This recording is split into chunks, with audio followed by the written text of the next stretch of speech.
Good morning and welcome to another great edition of Money Truth Moments with our very own Money Truth expert and whisperer, Judy Copenbarger. How are you? I'm fantastic. I am so excited about this show. This is going to be so fun. How are you doing, Carlos? I'm doing fantastic. Hey, Tuesday's my favorite day of the week because we get to start it off with just great wisdom, just great momentum, and just it's a beautiful sunny day. I can see it right behind you as well too. So It is really pretty today.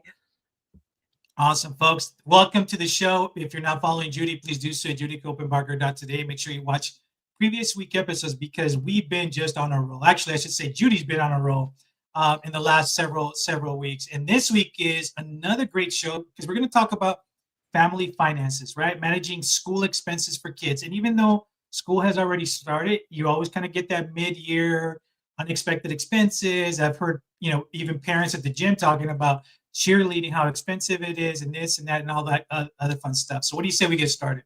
Let's do it. All right. So, let me ask you a question right out of the gate. Why do school-related expenses often catch families off guard? Well, especially if you have like your first eighth grader, your first 11th grader, your first preschooler, if you haven't been in the world of all of this stuff, all the opportunities that we have now, how would you know? Right? All the things there are. And so you think there's sports things, there's music things, there's extracurricular science camps. Sometimes you have uniforms. And you were just talking about the guy at the gym, right? Oh, Right. my daughter's in cheerleading. We got to have the uniforms. We got to have the pom poms. We got to have the shoes. Now I got to get the other shoes. And now we have to travel to the competitions. And oh, that's a hotel stay and extra gas. And, all that stuff adds up. So it catches people off guard if you're not aware that's going to happen. So one thing that we did right, actually, this was really fun to prepare for because I was thinking about as our kids were coming up with our five kids, we had kind of two litters. We had two a year apart. We took a break and then we had three a year apart. And so we had these little gaps, but we always chose the wisdom. And I think it was one of the things we did well of being around people that had kids one stage ahead of us. So when we were expecting, we got around everybody who had babies. What are they doing? What looks like it might work and what looks like it's really not working? That's Kind smart. of learn from That's them. really smart. And then when we had babies, we were trying to hang around people that had older kids, toddlers. What's that like? Oh my goodness, here it comes. All right. And then when we had preschoolers, we wanted to be around people who were already in school. And so we'd always seek out people a little ahead of us because we were married younger than most of our peers, had kids before most of our peers. So we were kind of like out there on our own. So we had to seek out people that were already doing it, learn from them. So going back to the educational expenses and all the stuff related to that school age kids, you find people who are already doing it and find out what they're doing. What were the biggest surprises to you when your kids started school or when they started, junior high or something? What were the biggest? Oh, I didn't know you had to buy a calculator for that class, right? I didn't know you had to buy extra books and go to those extra tutoring sessions, whatever. And sometimes there's expenses related to those activities. So it's just seeing it coming. That's part of planning is just like what you try to see around the corners that you wouldn't normally see around. It takes a little bit of foresight, a little bit of planning. And, what's it going to be like a year or two or three from now? Right. Not just trying to get through the today, but what's it going to be like in the future? And if you don't know and you don't have a way to find out, get around people who are already there. That might help. Also that brings up another great question, and I'm going to ask you. I'm going to have you as an example as a parent, and maybe also some of the parents that you've helped over the years in all of this planning. But based on that, right? What are the biggest school-related costs parents should plan for that we don't really think about? Well, there's so many kinds of schools. So our kids went to school, I would say we were in school about 20 years over the span of our kids in private school. So the first 8 or 10 years, they had, regular clothes. They didn't have uniforms. After that, they had uniforms. And that was an expense, but it actually turned out to cost less than when they were just buying regular clothes, right? Or when we were just buying regular clothes for them. But it was something you had to have ready, first day of school, you've got to be in those uniforms. And so it's something that you just kind of plan for. So uniforms might be a thing where you are. I would say it's more the extracurricular things. If there are extra books you need to have, it's those things that come up like a field trip. And often there's fundraisers available at school and the parents will get together or the co-op will get together and they say, hey, let's raise money for the kids that don't have it lying around, right? So those things that come up, those camps, those field trips, and if your kids are in any music or sports or theater, cheerleading, these extracurricular things, there's always costs associated, not with just with doing the sport or the activity, but getting to it. So there's extra transportation there. Maybe you could pull with other parents, things like that, but you don't want to miss it either. We wanted to be at all their stuff. And when our kids were playing travel ball, and there were a bunch of them, right? We were traveling a lot. I remember thinking, can we just have one Saturday morning this year that we don't have to go anywhere? And there were many years the answer is no. There's not one. Right. Because even on the holidays, that's when you have the sports, the soccer competitions, and it's, now it's t-ball time, now it's baseball time, or we got soccer things, whatever. Music, our kids were very involved in music, and there was always touring and performing and traveling, with that, which was great. I wouldn't give it up, but it came with costs, and it came with the need to plan for it, because you don't always see it coming. You might, like, for example, our kids were invited to do music in some really cool places around the world. Well, you don't know what's going to happen until the invitation comes. And then it's like, well, you can't be the kid that doesn't go. You're the oboe Right. player, you're the soloist on the baritone or whatever. So you got to go. And so now here's an expense, and it might be a few hundred, it might be a few thousand for some of these expenses. Well, you didn't necessarily see it coming. So now we've got to do something for that. So I'd say for most people with any, variability in life, and kids come with a lot of that unexpected stuff, right? Just be ready for what's unexpected. And that's as simple as having your emergency fund beefed up a little bit. When we're talking about these education related expenses or activities, that your kids have that are education or peripheral to education, just have a bucket of money or savings plan toward these expenses. So when it comes, you're ready, and you don't have to whip out a credit card or go into debt or go, ask family to help. So that's just the planning side. And I think when you have more kids, there's going to be more unexpected expenses, more school stuff that comes up. Just be ready and just plan for that. Then you're not surprised. And it's hard. I mean, with one, it's hard enough. I can imagine two, three, four, five, or even six at a time where, and you can't leave one out, right? Because if you're paying for one to do sports, you can't leave the rest out. So it's always Right. very unexpected, which my next question, I know the answer to this, but maybe walk us through this, right? Is it important, or is it smart to involve our kids in budgeting for school expenses, right? To teach them financial responsibility. I know the answer to this, but walk us through why that's important. Of course, it's a great opportunity. It's a great opportunity because it's real for them. But I want to do the field trip. But I want to buy a clarinet. I want to rent a clarinet. For band or whatever. I want to be part of this activity. And you don't want to say no, but you might say, let's work this out together. So, what are some things around the house that you can do? Some chores that you could pick up to earn some money. I'll match it. Let's say you need $30 a month to rent that, flute or something, to be in the band. I'll cover 15 of it. You've got to earn the other 15. And I'm with you all the way. I'll drive you to the lessons, I'll make sure that you get to everything on time, and I'll help you practice.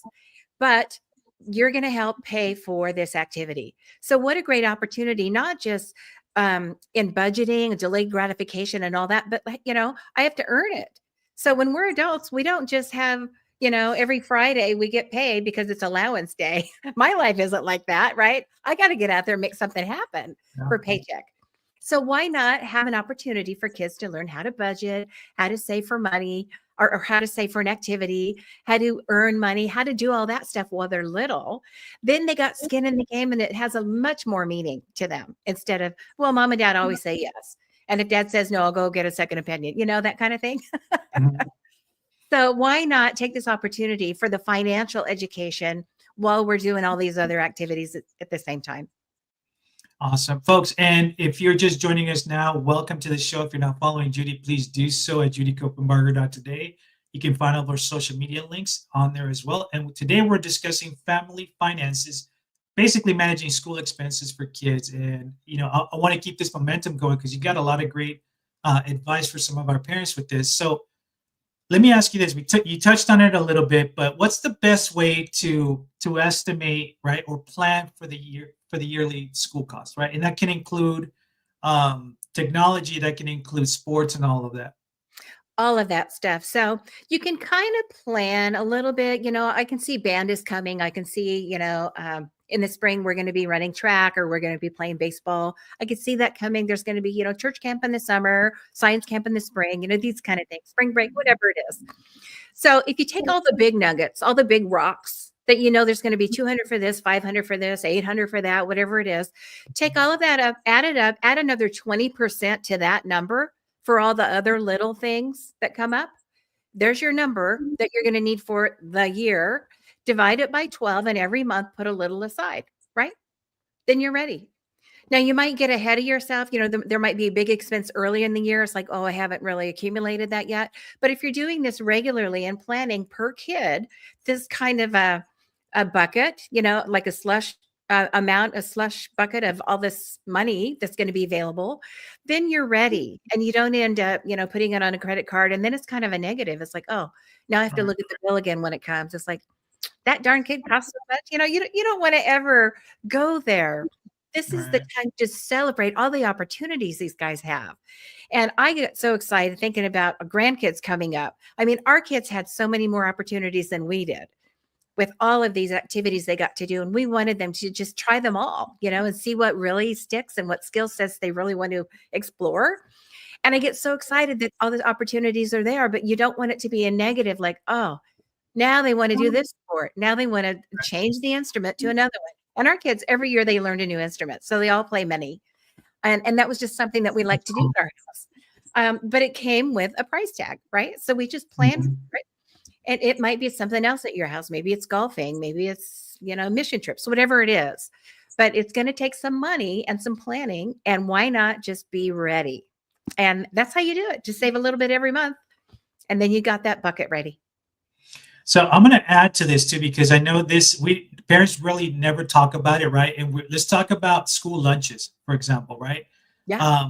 Like, what are the best strategies for cost-effective meal planning? And I know it sounds silly for a lot of folks, but you don't really think about it because you're always on a go, and you're saying, here's $20 for lunch or whatever, and you don't really keep track of what your kids are buying. And if they're just buying junk or candy, then it really defeats the whole purpose of why you're doing it, Yeah, and I've done many shows on food prepping and keeping the cost down and all of that, involving the kids in the preparation. So let's say Sunday afternoon you have an hour and a half or 2 hours. The groceries are there. Let's prep. You use the go-tos, the favorites. Maybe it's tacos or it's wraps or it's a charcuterie on the go. Whatever it is. If it's a sandwich kit, where they have everything they need for the chicken salad sandwich and all the stuff in the little lunch box or their cooler, and they actually make it fresh at the table when it's time to eat. They're involved in preparing it. It's not like, oh, here's what my mom threw in the box, right? Make it exciting, make it something that they do. And it's amazing when you start with kids when they're little, it's just what they do. It surprises me still how many adults, 30s, 40s, 50s, and beyond, that don't really know their way around the kitchen. They have no idea what things cost. They don't know how to put things together. Money, kitchen work doesn't have to be timely or draining or expensive. There's so many ways to make it simple. And there's a lot of smart people's videos out there and online stuff everywhere. But just the go-tos that you have, if it's wraps that you like, if it's tacos that you like, whatever your favorites are, maybe it's, stuff in a box that you microwave and you just prep it, make casseroles. One of my sons hates the word casserole. He was smart as a child. I think something happened in a casserole he didn't like, but things that you put together and then you just put a little glob of it, microwave it. And it's like, so good. It's like better sometimes the second or third day, like pizza is always better second day.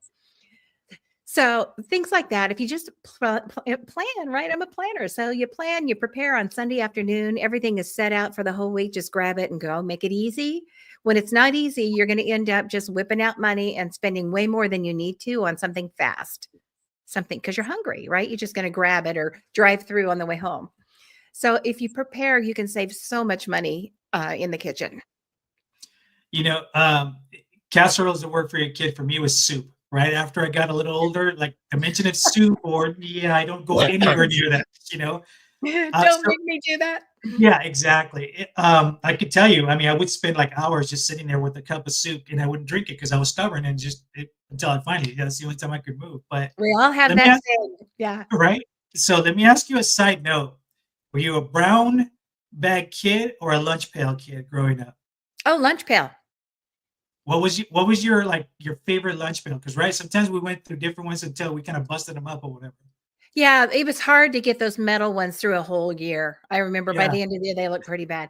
My favorite one, it wasn't one of the cartoons, Scooby Doo. It wasn't one of those, Brady Bunch, all that stuff. I had one that was red plaid. It looks like those Christmas quilts, red plaid. yeah. And I love that one. And I don't know why. I just have really good memories of walking to school and home. It's about a mile or so with my little lunch pail. What was yours? Mine, do you remember this Steve Austin, the $6 Million Man? Oh my goodness. Yeah. That Yeah. I was like can my hear the music. favorite. I hear the Yeah, music. exactly, right? We can build them. Yeah. So yeah, that was like my totally favorite. It just brings back a lot of memories. So I wanted to ask you too, because it's just fond memories of some of that stuff we grew up with for sure. Yeah, he was James Bond before James Bond was cool. Yeah, Exactly. Yep. so fun. So So I fun. know we're getting closer to the end of this show, but I also wanted to ask you about resources, right? So what are some of the best tools or apps to help track school related expenses, maybe that you've implemented or have you come across? Well, there's so many budgeting apps for general, budgets or spending plans out there. So those are good. If it's something that you want to do to be prepared, where you're saving a little every month for this slush fund for educational stuff, any of those are going to work. And you're going to find there's probably 1,000 out there and 100 that are good. Right. So that's just kind of a personal preference, how you like to do your app. If you want to see how much money's left, to save for this month or how much is left to spend for this month, some do that. Some show you accumulation, some integrate all of your accounts. So many different apps. So I don't really have one go to. It just depends on how you want to do it. Do you want to be very specific and write every little nickel down that you spend, or just in general, $5 or $10 here and there? So, and there's different apps, for any of those kind of spectrum. But what was the other part of your question? An app and or a Yeah, an app or some of the best practices, I guess, that you've seen over the years or you've implemented that parents can definitely use for. Yeah, you know what a lot of people do is they have separate accounts for these different slush funds that I call. So they might have one that's just for like travel or vacations, one that's just for holidays. Teachers do this a lot with the schools first credit union. You Mhm. can have all these accounts for free. And so they'll have one for travel, one for Christmas, one for this, one for, all these things. So what if you just had one account that was just for the kids stuff, right? The education and the sports and all the extracurricular things they're going to be doing. And then that's the one that you can see specifically. That's the only thing we're going to use this money for. And then every month, how much you need to put in once you determine that. And then just keep it earmarked separately from all the rest of your general monthly expenses. It's just so simple. That's smart. Folks, and you heard me mention we're coming to the tail end of this show, and you guys know what that means.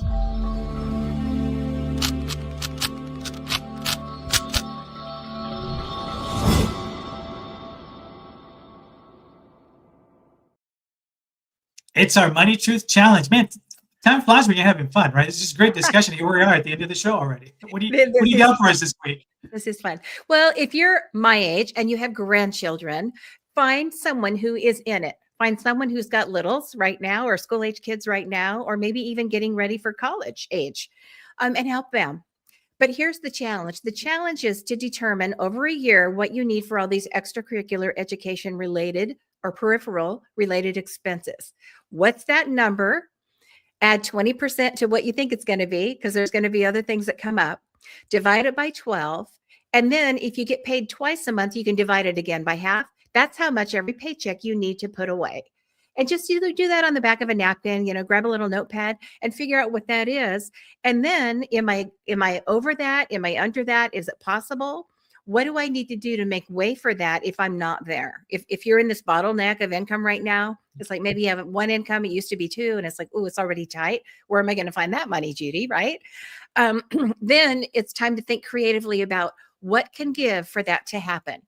So your kids can have these opportunities, right? So you get to say yes and know the money's there when it's time. There's also, we'll do another show on how to earn the money, how to get the money if you're tight. But I would say the challenge for you is just to determine what that number is, divide it by 12, save for that, and then what's your plan to make that happen? That's your challenge. All right, folks, you got the challenge. Make sure that you reach out if you get stuck a little bit. Also, I'm always going to remind you that if you have any subjects or anything that you're struggling with that we can talk about on the show that can help others as well, please make sure you reach out to us and let us know. And as a reminder, we're here every Tuesday morning at 8 a.m. with the replays on Thursdays at 8 p.m. So, Judy, any final words? Make it a great day. Enjoy the sunshine. If you're in a place that's sunshiny right now, get out there and get some fresh air. It's beautiful. I'm so excited. All right, folks, until next Tuesday, take care and be safe. Bye-bye.